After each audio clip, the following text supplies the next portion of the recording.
Merhabalar, kanalıma hoş geldiniz. Bugün yine sizinle harika bir çanta yapıyoruz. O resimde görmüş olduğunuz şu daralma gerçekten muhteşem bir görüntü verdi çantaya. Ben gördüğünüz üzere bu şekilde dikdörtgen taban çalıştım.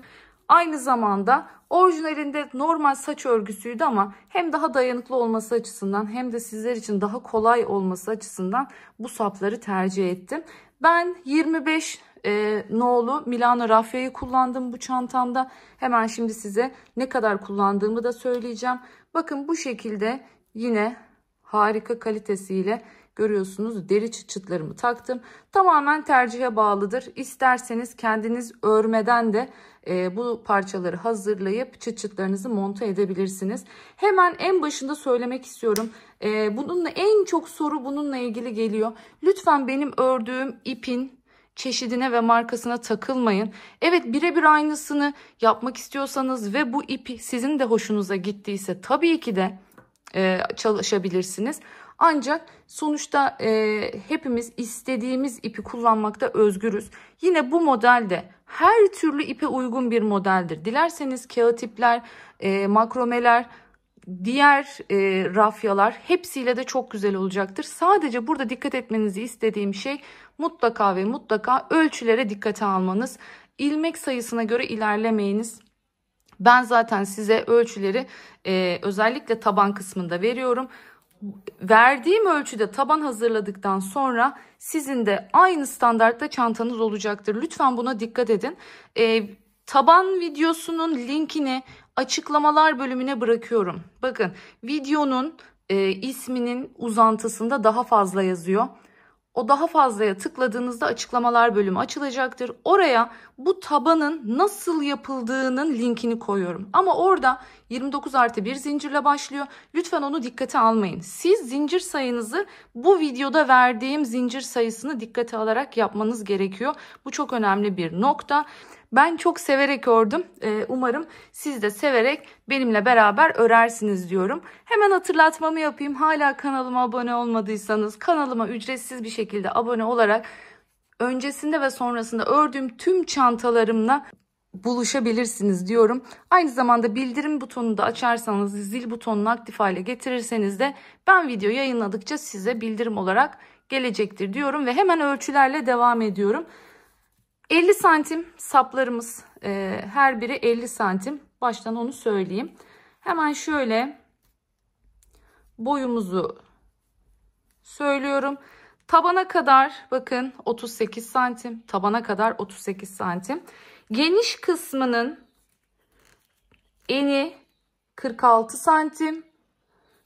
Ağız kısmı, bakın en daraldığı ağız kısmı ise toplamda en son ilmek kaydırmayla 39'a düşüyor ağız kısmı. Gerçekten çok güzel olmuş oldu. Taban ölçüsünü biraz sonra videonun içinde zaten göreceksiniz.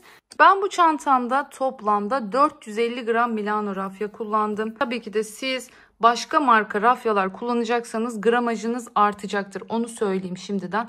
Çünkü kullanılabilecek en hafif ip zaten Milano rafya, metrajı en fazla olan ip. Bunun dışında kullanacağınız iplerde haliyle gramaj olarak daha fazla kullanmanız gerekecek. Bakın görüyorsunuz, oldukça yumuşak. O resimde gördüğünüz gibi şöyle rahatlıkla katlanabilen formda, son derece güzel bu çantayı. Haydi hazırsanız hemen birlikte örmeye başlayalım. Şimdi ben 60+1 zincirle başladım bu tabanımı yapmaya. Tabanımın linkini açıklamalar bölümüne koyacağım. Oradaki taban linkinden dikdörtgen tabanların nasıl yapıldığını öğrenebilirsiniz. Ancak dikkat etmeniz gereken nokta, o videoda 29+1 zincirle başlıyor. Bakın burada 60+1 zincirle başlıyor. Bu çok önemli. Bunu belirtmiş olayım. Şimdi farklı iple örecek olanlar için zincir sayısını elbette ki değiştirebilirsiniz. Bunun için şunu vereceğim size. Şuradaki başlangıç sık iğneniz, bakın başlangıçtaki sık iğneniz 27 santim olacak. 27 santim olacak şekilde, eğer tabii ki de benimle aynı büyüklükte yapmak istiyorsanız 27 santimlik bir sık iğne sırası. Bakın zincir değil, bunu belirtmek istiyorum. Sık iğne yaptığınızda 27 santim olacak ve toplamda bu şekilde bakın 36,5 santime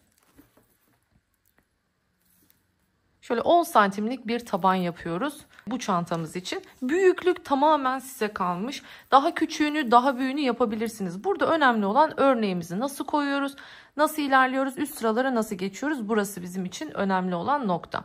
Elimde şöyle Milano Raffia'nın 25 numaralı ipi var. Böyle koyu biraz acı kahve gibi bir rengi bu. Ben bu çanta için orijinaline yakın olması açısından bu rengi tercih ettim. Şimdi her zamanki gibi bakın tabanımı bitirdim. Taban biliyorsunuz köşede bitiyor. Köşede tabanı bitiriyoruz ama biz daha sonra başlarken nereden başlıyoruz? Yan ortasından başlıyoruz. Ek yerimizin yana gelmesini istediğimiz için şimdi buradan yan ortadan örneğimizi kurmaya başlayacağız. Bu şekilde yan ortadan giriyorum. Alttan ipimi çekiyorum ve zincirle sıkıştırdım. Şimdi devam ediyorum. 2, 3 tane zincir çekiyorum bu şekilde. Sonrasında ipimi doluyorum ve bir geriye, bakın bir önceki sık iğneye geliyorum. İpimi çekiyorum, uzatıyorum. Bakın diğerinin boyuna gelecek şekilde uzatıyorum. Tekrar doluyorum. Aynı yere tekrar giriyorum. Şimdi bu örneğimiz bir ters bir yüzden örüleceği için burada şuna dikkat etmenizi istiyorum. Hep bunlar düzgün güzel olsun ki çünkü bir arkasını çevireceğiz, bir önünü çevireceğiz. Şimdi bakın hepsini çıkartıyorum. 2 tanesini bırakıyorum tığımda ve kalan ikisini de topladım.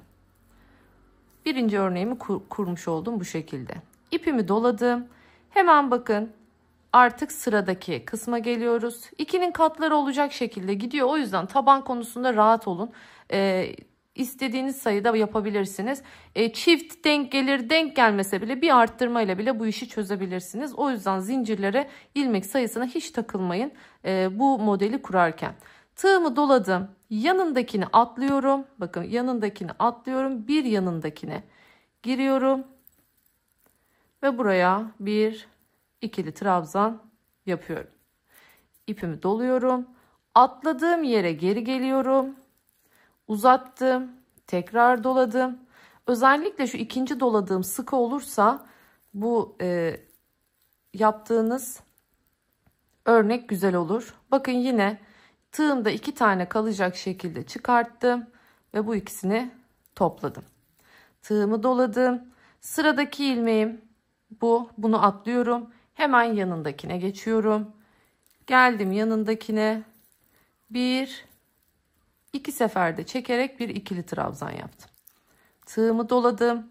Atladığım yere geri geliyorum. Uzattım. Tekrar doladım. Tekrar girdim. Bakın görüyorsunuz. Tığımda 2 tane kalacak şekilde bıraktım ve ikisini de topladım.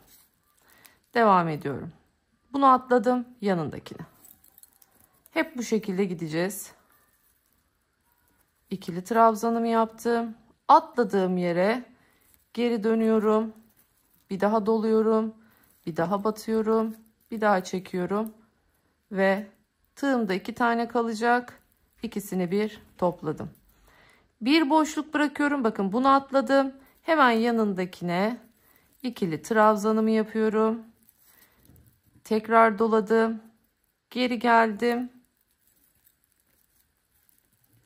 Tekrar doladım. Aynı yere tekrar ve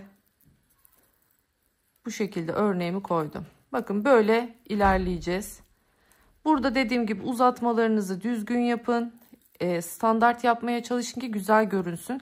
Çünkü şimdi bu şekilde ördüğümüzde şu arkasının da düzgün olması lazım. Bakın bu şekilde arkalarımız da düzgün olmalı ki örneği ters yüz yaptığımızda güzel bir görüntü elde edebilelim.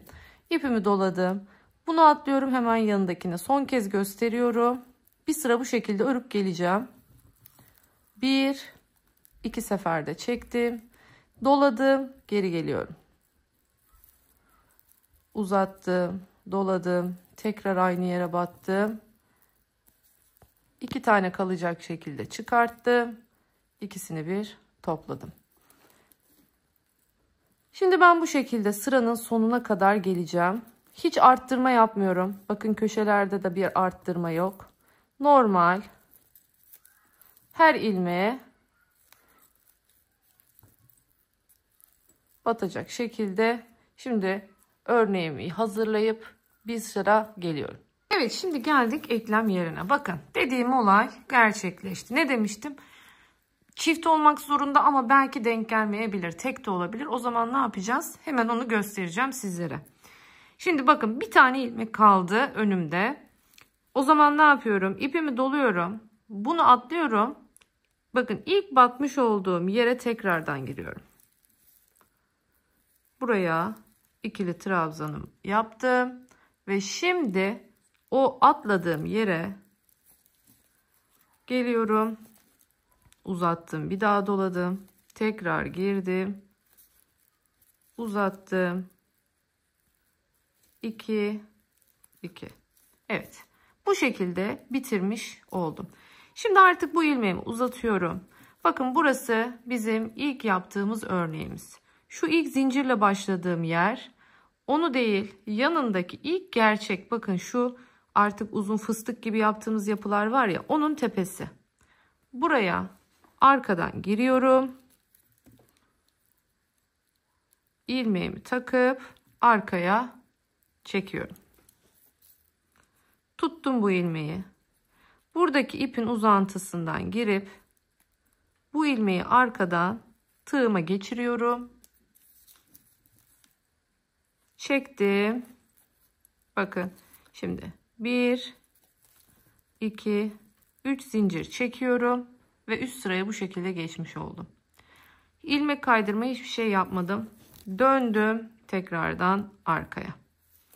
Şimdi burada şöyle bir durumumuz var. Bakın arkasına döndük. Şunu daha sonra ben iğneyle gizleyeceğim. Üstüne örmedim. Aradan şöyle daha güzel gizleyebilmek adına. Bu ilk başlangıç ipim. İpimi doluyorum. Bu trabzanımız yerine geçiyordu biliyorsunuz. Şimdi geri döneceğim ya. Her alttaki şu yapmış olduğumuz örnek için bir tane daha örnek yapmamız gerekiyor burada. Ama artık boşluklara batacağız. Bakın tepelere değil. Şimdi bunun için yapıyoruz. Bakın bunun tepesini yapıyoruz şu anda. Ne yapacağım?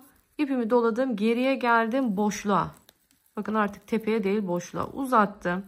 Bir daha doladım. Tekrar girdim aynı boşluğa ve 2 tane bıraktım ve çıkarttım. Şimdi geldim sıradaki bu. Görüyorsunuz. Bunun için şimdi ne yapıyorum? Bir sonraki yere giriyorum. Buraya bir ikili trabzan. İpimi doluyorum. Bir de öncesine uzattım. Aynı yere tekrar girdim. Tekrar uzattım. 2 tane bıraktım ve topladım. Bakın bu şekilde. Geldim sıradaki bu. Bir sonraki, bakın bu görmüş olduğunuz örneğin bir sonrasına giriyorum. Buraya bir ikili trabzan. Bir öncesindeki boşluğa giriyorum. Buraya da örneğimi koyuyorum. Bir daha doladım. Bir daha girdim. Şimdi 2 2 şeklinde çıkarttım. Tekrar gösteriyorum bakın. Sıradaki örneğimiz bu. Sonrasına girdim. İkili trabzan.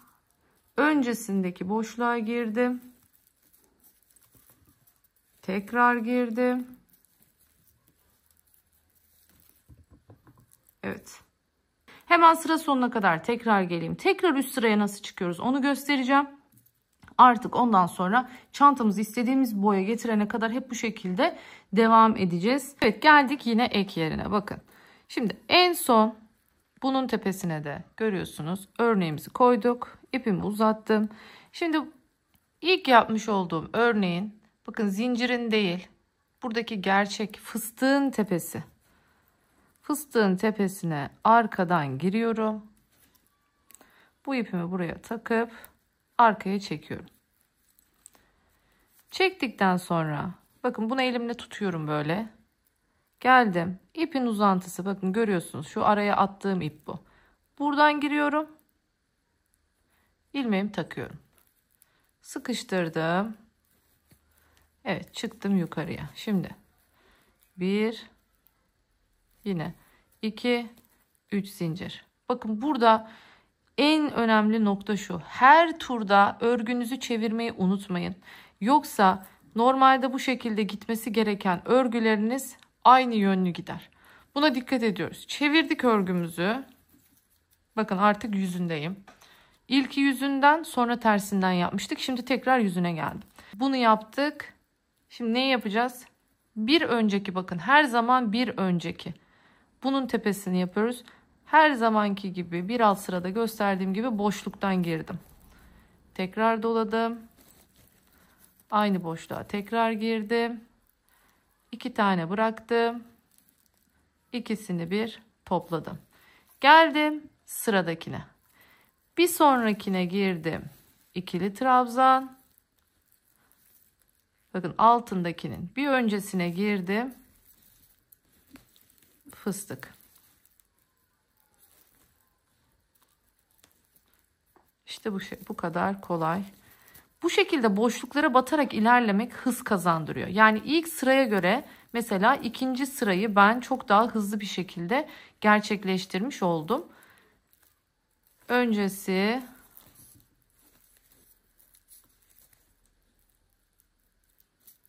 tığımda 2 tane kaldı. İkisini çektim. Şimdi ilk sıralarda sık iğneden örnek kısmına geçtiğimiz için hemen şöyle bir köşe hemen dönme beklemeyin. Bakın ilk sırada hafif bu şekilde bir genişleme görebilirsiniz. Yani bu niye dönmüyor, köşesi dönmüyor demeyin. Üst sıralara çıktıkça dönecek. Hatta böyle olması daha güzel. Çünkü direkt keskin bir şekilde köşelerin dönmesi tabanın şöyle köşelerden görünmesine, kasma yapmasına sebebiyet verir. Bu şekilde gitmesi bizim için çok daha güzel bir görüntü sağlayacak. Şunu unutmayalım, ben Milano rafya kullandığım için tabanı ütülemedim. Ancak siz kağıt ip ya da diğer rafyalarla çalışıyorsanız mutlaka tabanı bitirdikten sonra önce ütüleyin tersinden. Bakın burası tersi. Önce ütüleyin, daha sonra artık örneğinizi kurmaya başlayın. Çantamın boyunu tamamlayıp geliyorum. Evet, şimdi tabandan sonra 17, bakın 17 santim olacak şekilde ördüm ve geldim. Şimdi tam çantamızın şöyle tuttuğumuzda yan noktasını belirliyoruz ve şimdi burada artık eksiltme yapmamız gerekiyor. Şöyle hemen nasıl eksiltme yapacağız onu göstereceğim size.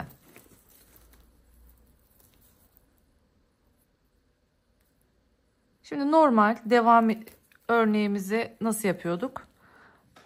Şu boşluklara yapıyorduk ya. Şimdi şu 2 tanesini bir taneye azaltacağım. Bir taneyi azaltmak için ipimi doladım. Bakın şu bir tane örneği atlıyorum. Diğer ikinci örneğin şuradaki ilk, yani örneğin ortasına denk gelen tepeye batıyorum. Ve buraya ikili trabzanımı yapıyorum. İpimi doluyorum. Geliyorum şimdi buradaki örneğin, atladığım örneğin tepesine uzattım. Bir daha uzattım. Çıkarttım, 2 tane bıraktım ve topladım. Bakın böylelikle artık bu 2 tane örnek bir örneğe düşmüş oldu. Şimdi normal sıradaki örneğime geçiyorum ve devam ediyorum.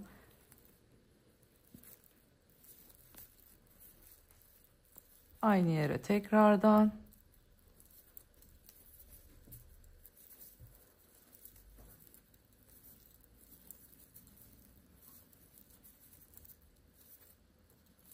Böylelikle kenarda bir toplama yapmış olduk. Şimdi bunun aynısını karşı tarafta tekrardan yapacağız.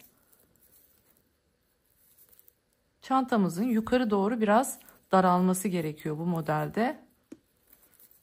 Ama siz derseniz ki ben düz seviyorum, dümdüz çıksın yukarıya geniş, o zaman o şekilde de yapabilirsiniz. Şimdi bu şekilde bakın en az belli olacak şekilde eksiltmemizi yaptık. Görüyorsunuz. Nerede yaptığımızı böyle anlamak bile zor oluyor bu şekilde. Şuradaki gördüğünüz üzere 2 taneyi bir taneye düşürmüş olduk bu yöntemle. Şimdi aynısını karşı tarafa geçiyorum. Orada tekrardan göstereceğim. Evet, geldim. Bakın birleştirmeden önceki 2 tane de görüyorsunuz kaldı. Şimdi hemen bir tanesini bunun göbeğine, Bakın buraya yaptım. Şimdi ipimi doladım. Bunun ön tarafına değil, bakın bu sefer tepesine.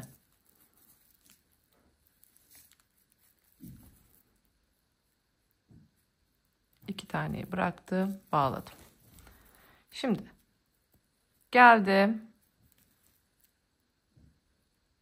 Yine arkadan çektim bunu.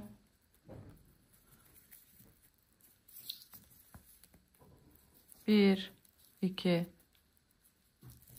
üç tane çektim. Örgümü çeviriyorum. Unutmayın, bir ters bir yüz gidiyorduk burada. Şimdi tekrardan geldim. Bir öncesine bir, iki. İki sefer battım. Topladım.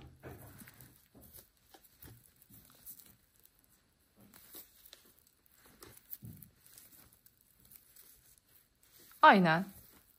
Devam ediyorum şimdi. Bakın bu şekilde ne yapmış olduk? Yine burada bir tane eksiltme yapmış olduk.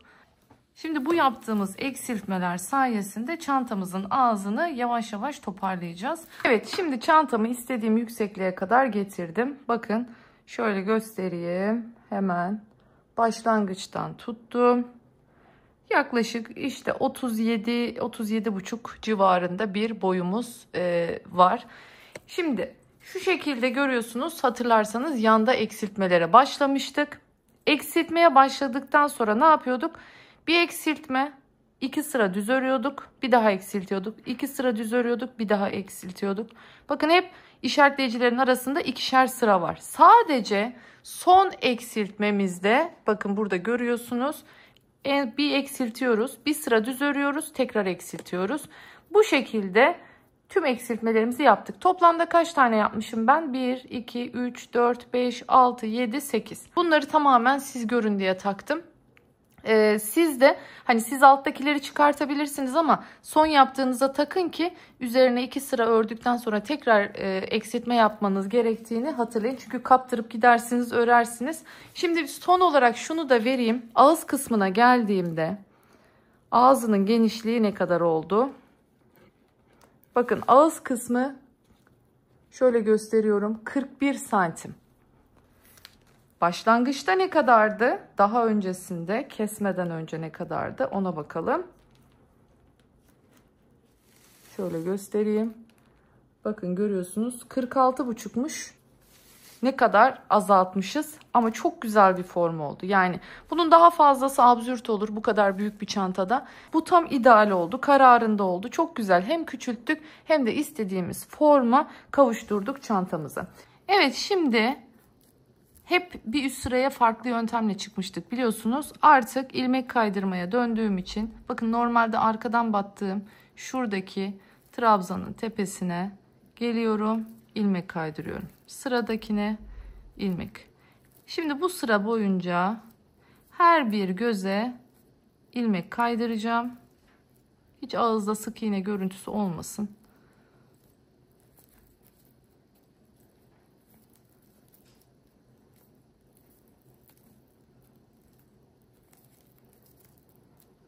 Bakın giriyorum, ilmek çıkartıyorum, diğer ilmeğin içinden geçiriyorum.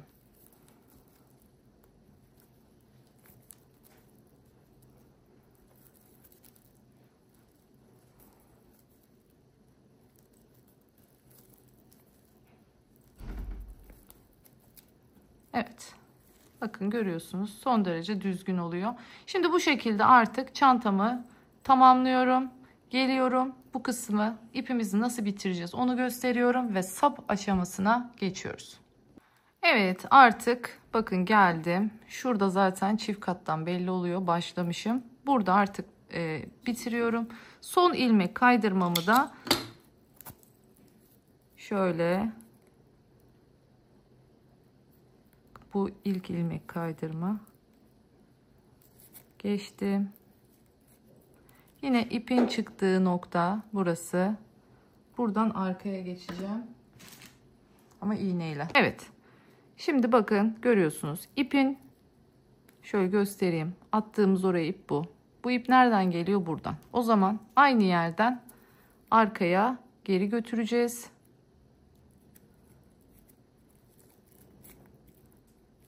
Ve bu şekilde ilmek kaydırma görüntüsünü devam ettirmiş olacağız. Sonrasında bu ipimizi şöyle arkada şöyle bir tane ilmeğin içinde bir sabitleyeceğim önce onu. Evet, şöyle bir küçük düğümlemiş oldum. Çünkü neden yaptım bunu? Çünkü burada bizim sık iğnelerimiz yok. O yüzden herhangi bir şekilde çıkmasın diye.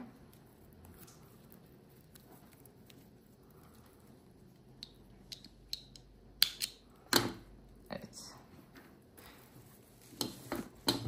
Evet, şimdi ağız kısmımız çok daha düzgün ve çok daha böyle toparlandığı, kendisini belli etti ilmek kaydırmayla beraber. Şimdi artık bu çantanın bu kısım tüm detaylarını bitirdik. Tek ne kaldı? Çıt çıt takacağız ve aynı zamanda da sapını takacağız. Şimdi sapıyla devam edelim. Şimdi normalde orijinalinde normal saç örgüsü bir saptı yapılmış ama saç örgüsü sapı daha sonra makineyle tutturulmuş. Yani şöyle diklemesine, şöyle içine konup sonra buradan böyle diklemesine makineyle dikilmiş.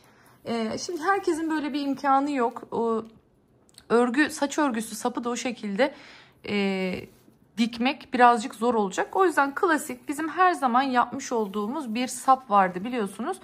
Onu yapmaya karar verdim. Şimdi bunun için ipimi ben 3 kat haline getiriyorum. Siz eğer normal rafya ile çalışıyorsanız sizin için 2 tane de yeterli olacaktır. Yani 2 kattan yapmanız yeterli olacaktır. Şöyle birazcık daha tok dursun istiyorum. Çünkü çantamız büyük.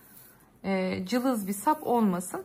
Ama dilerseniz siz normal deri bir sap da takabilirsiniz bu çantaya. Her şey size kalmış. Evet. Şöyle 3 tane ipimi aldım.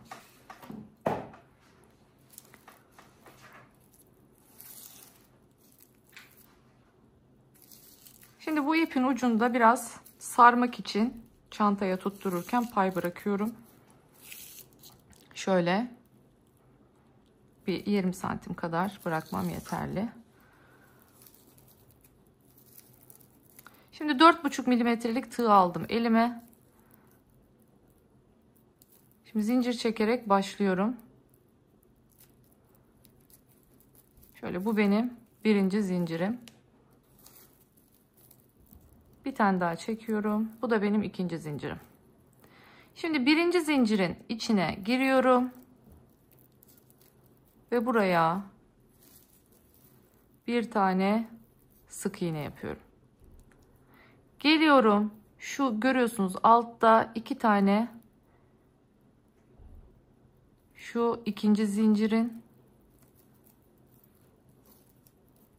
şurada bir de birinci zincirin altındaki kısım var. Şimdi bunları ikisine birden girdim. Şimdi içinden ilmeğimi çıkartıyorum. Şimdi ilk bu kısım zaten. Buradan sonra her şey çok kolay gidecek. Çünkü artık batacağımız yerler çok net bir şekilde gözükecek. Şimdi çıkarttım. Bana bakan şuradaki kısmı görüyorsunuz. Şu ipin bakın bu bir ilmek, bu bir ilmek. 3 katlı olduğu için şimdi birazcık görmek zor oluyor. Uzatıyorum bakın. Çıkarttım. Benden taraftaki 2 ilmek. Bu birincisi, bu ikincisi. Burada 3 tane ip kullandığım için iplerimizin aynı gerginlikte olmasına dikkat edelim. Örgümüzün güzel durması için. Çıkarttım. Bakın yine burada girdim ikisine. İlmek çıkarttım. Yine sık iğnemi yaptım. Döndüm yine önümde. Yine sık iğnemi yaptım.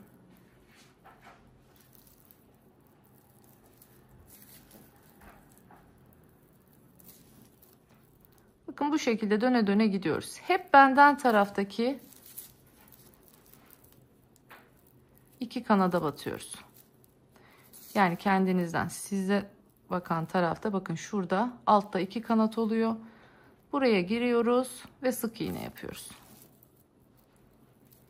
Uzattım. Çok sıkı yapmayın. Girdim yine bakın buraya. Uzattım. Hepsini bir topladım. Girdim yine. Uzattım. Hepsini bir topladım. Evet görüyorsunuz. Bakın çok güzel. Hem bir örgü görüntüsünde hem de 3 katla yaptığımız için gerçekten tok bir yapıya sahip oldu. Tekrar söylüyorum. Siz başka iple çalışıyorsanız 3 kat değil 2 kat yapın. Çünkü diğer rafyalar daha kalındır. Yine kağıt iple yapıyorsanız daha kalındır. Onları 2 kat yapmanız yeterli. Şimdi ne kadar yapacağım bu sapı? 50 santim yapacağım. Şimdi çok uzun bir sapı yok bu çantanın. Kola takacak kadar ama çok da uzun olmaması gerekiyor. Şimdi 50 santimlik 2 tane bundan 2 tane yapıyorum. Bakın yapacağız. Daha sonra çantaya birlikte nasıl monte ediyoruz onu göstereceğim. Evet şimdi saplarımızı bitirdik. Görüyorsunuz dediğim gibi 50 santim olacak şekilde saplarımı ördüm. Şöyle bir tarafını diktim. Görüyorsunuz. Bunun da tek tarafını diktim. Şimdi bunu birlikte dikeceğiz. Burada dikkat etmeniz gereken nokta şu. Şimdi bir tarafı diktik ya. Diktikten sonra şu sapı güzelce düzeltiyoruz. Yani böyle buruk kalmasın. Güzelce düzeltip diğer tarafının da aynı şekilde aynı yönde olmasını sağlıyoruz. Şimdi ne yaptım? Ne kadarlık bir mesafeye koydum sapları? Hemen onu da göstereyim size.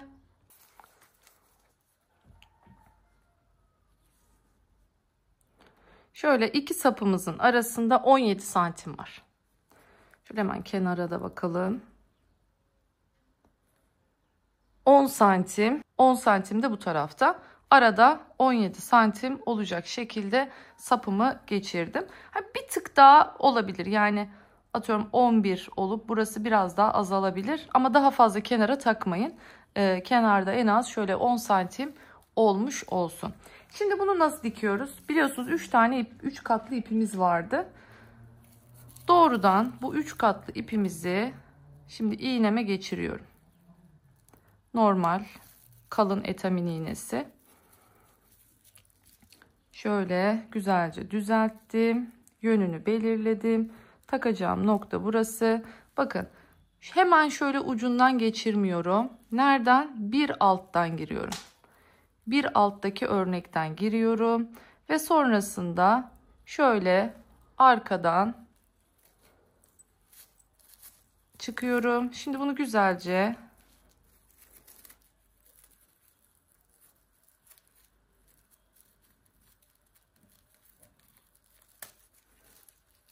şekilde geçirdim.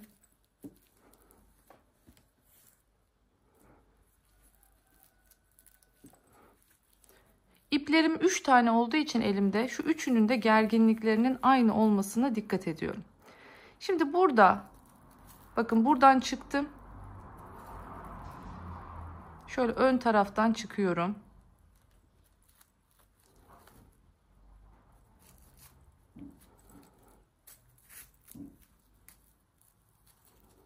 Yine girdim.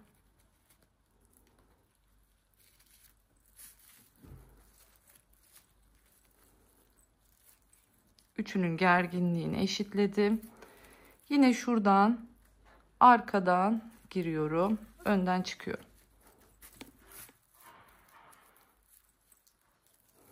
Yine gergin.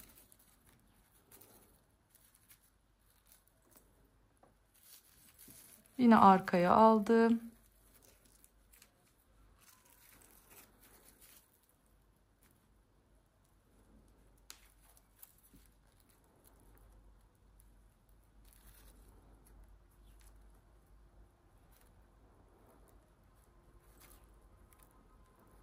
Şöyle önden çıkıyorum. Yani burada bir nevi bir fıstık oluşturmuş oluyoruz. Bu şekilde. Şöyle bakın, yakından göstereyim. Evet, son kez girdim. Arkadan. Şimdi artık şöyle, iğneniz zaten yolunu bulacak. Bakın şu şekilde sapın ortasından ilerliyorum. Eğer çekmekte zorlanırsanız şöyle bir penseden yardım alabilirsiniz. Çünkü 3 katlı olduğu için ipimiz biraz zor gelebilir. Hemen kesmiyorum. Bakın, olabildiğince ipimin boyu yettiğince aynı şekilde göbekten devam edeceğim. Gidebildiğim yere kadar.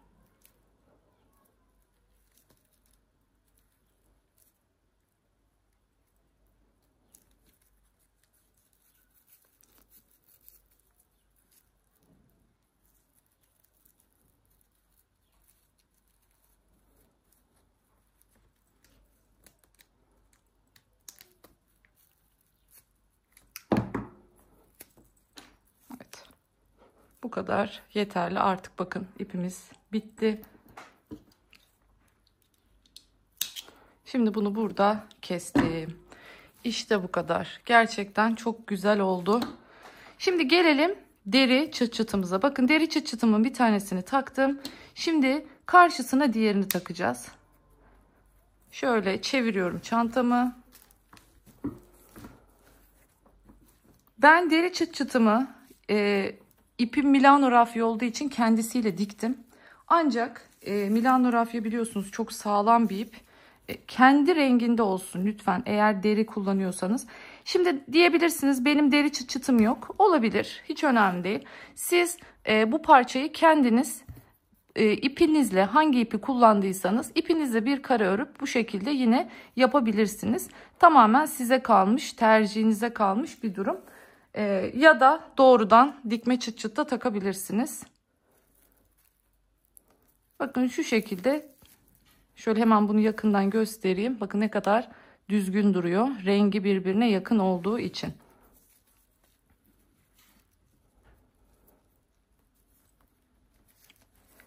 Şimdi hemen buradaki gibi ortalıyorum. Yani şöyle saplarımı eşit denk getirecek şekilde ayarlıyorum. Ve çıt çıtımı da tam hizasına gelecek şekilde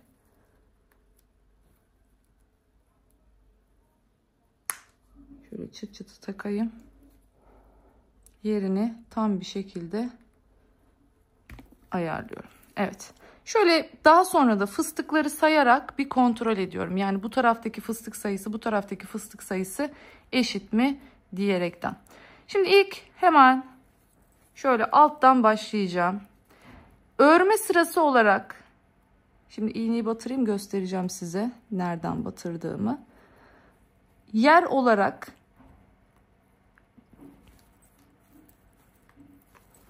şunu şöyle şu penseyle bir şöyle sabitleyelim, orada dursun. Bakın, şu görmüş olduğunuz bir alt sıradan yerim burası. Yani şu ucundan dikmiyorum, ağızdan deri çıkmasın diye. Bir alt sıradan geçiriyorum. Hemen yanındakinden giriyorum.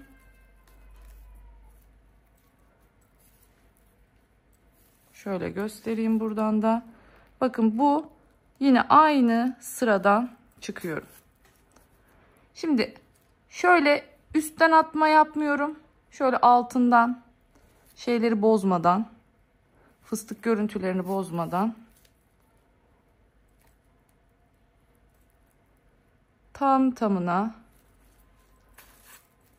boşluklara denk getirmiyorum. Bakın, mutlaka ilmeklerin arasından geçiriyorum ki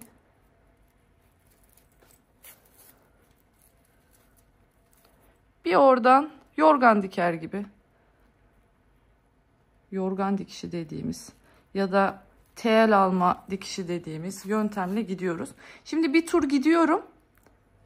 Bir tur gittikten sonra bir turda geri geleceğim ki tam o istediğim makine dikişi görüntüsü oluşabilsin.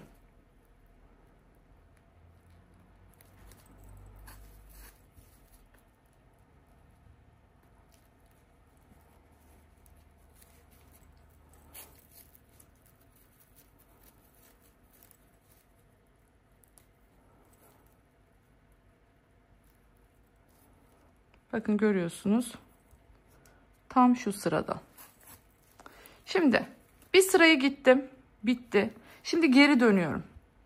Bakın tekrar gösteriyorum. Şu fıstık şeyinin şu görmüş olduğunuz atmanın içinden geçiyorum ki gözükmesin. Ve aynı deliklerden bu sefer bakın boş bıraktıklarımı dolduraraktan gidiyorum.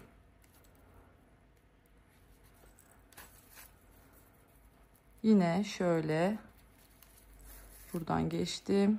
Belli olmasın dikişim diye.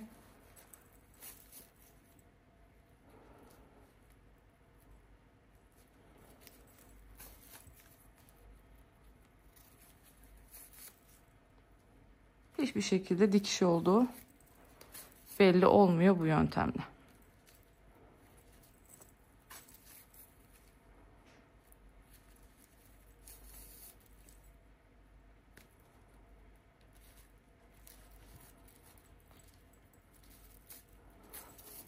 Evet.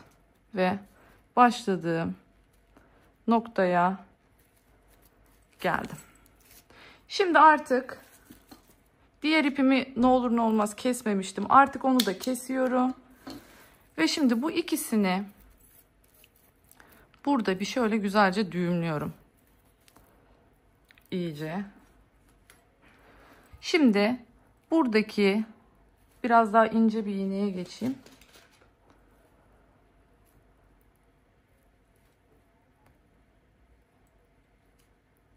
Buradaki sık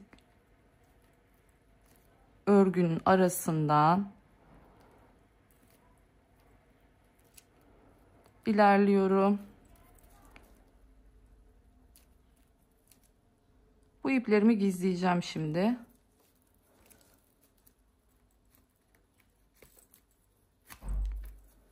Evet. Bir tanesini bir tarafa, diğerini diğer tarafa götüreceğim. Bunu da bu tarafa doğru.